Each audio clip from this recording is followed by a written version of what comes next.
그런데 지금 뭐 조기 대선 얘기도 벌써 나옵니다만 뭐 잠룡들도 이제 목소리를 높이고 있고요. 정치권에서는 이 부분이 핵심일 거예요. 대통령의 탄핵 심판이 빠르냐 아니면 이재명 대표의 선거법 판결이 먼저냐. 어제는 이재명 대표가 본인의 재판을 두고 이런 언급을 했습니다. 기소 자체가 매우 정치적이고 또 상식에 부합하지 않는다는 것을 많은 분들이 동의하십니다. 우리 헌법은 무죄 추정의 원칙이라고 하는 아주 확실한 원리를 채택하고 있습니다. 법률상 탄핵 재판은 180일 이내에, 또 이재명 대표 2심 선고는 1심 선고 후 3개월 이내에 열려야 합니다. 이재명 대표 선고가 먼저 이루어지는 것이 법에 따른 절차입니다. 재판을 미루려는 시도를 멈춰 주십시오. 국민의힘의 주진우 법률위원장이 이제 재판 지연 관련해서 이재명 대표 관련 지연 탄원서를 냈다는 얘기는 또 한번 만나볼 텐데요. 구 변호사님. 근데 어제 이재명 대표 말 중에 그러니까 본인은 뭐 본인 재판과 상관없이 대선이 일찍 열리면 출마하겠다는 얘기인데 기소 자체가 매우 정치적이다. 근데 일단 공직선거법 위반 재판 1심에서 유죄 나온 건 아닌가요? 그렇죠. 그러니까 지금 기소를 얘기할 때가 아니죠. 법원의 판단이 일단 나왔는데 법원 판단에 대해서 그게 왜 잘못됐는지에 대해서는 짚지 못하고 그러면서 지금 또 꼼수로 재판을 미루려고 하거든요. 법원 재판에 대해서 언급을 못하는 거는 법원이 뭐 정치적인 판결했다 이렇게 할 수가 없거든요. 게다가 공직선거법 위반에 대해서는 법조인들 대부분 그래요. 논리가 굉장히 탄탄하다. 설령 2심에서 아무리 이재명 대표에게 유리하게 하더라도 백현동 부분이 깨질 리는 없을 것 같다라는 게 중론입니다. 그러니까 이재명 대표는 지금 무죄 추정 원칙, 뭐 사건의 부당성 이렇게 얘기하시는데 그런 얘기를 할 것 같으면은 재판을 미루고 재판이 열리지 못하게 방해할 게 아니라 법정에서 얘기하셔야죠.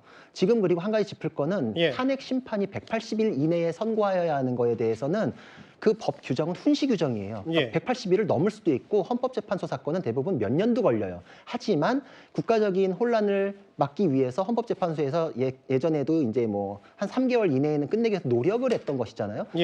근데 공직선거법 위반 사건은 강행 규정이에요. 반드시 지켜야 돼요. 그러니까 지금 사건의 구도로도 그렇고 법 규정으로도 그렇고 이재명 대표의 항소심 사건이 먼저 선고되어야 하는 게 법의 명령입니다. 잠시만요. 그러니까 구 변호사 말씀을 좀 저희도 미리 좀 준비해놓은 그래픽이 있어서 그러니까 이거는 6개월 안에 하라는 건 대략적인 뭐 권고 그렇죠. 정도인데 이거 이른바 633 얘기는 강제다 이 말씀을 하시는 겁니까? 맞습니다. 강제입니다. 그러니까 이재명 대표가 본인의 잘못으로 인해서 본인의 주장이 지금 계속 스텝이 꼬일 게 분명한 게 예를 들어서 신속하게 하라 그러면 왜 당신 재판은 미룹니까? 이제 이런 반박이 올 거고 수사에 대해서도 뭐 강제 수사해라 여러 가지 뭐 인신 구속에 대한 주장을 하면은 그럼 본인 사건에 대해서는 왜 출석도 불응하고 뭐 구속 타이밍에서는 단식했고 이런 이제 자기의 잘못을 계속 들춰내는 진짜 거울 효과 같은 것들이 벌어지게 돼 있거든요. 이건 무조건 법대로 그렇죠. 법대로 가면은 2심 사건이 먼저 나야 되는 게 맞습니다. 그러니까 지금 객관적으로도 서류를 송달받지 않는 게 확인이 됐거든요. 2심 재판은 항소심에서 보낸 소송 기록 접수 통지라는 문건을 받고서 스타트가 되는데 그걸 지금 고의적으로 지연해요. 그리고 이재명 대표는 1심에서 변호사들도 많았잖아요. 근데 항소심에서 일부러 변호사도 지금 선임을 안 했어요. 왜 그러냐?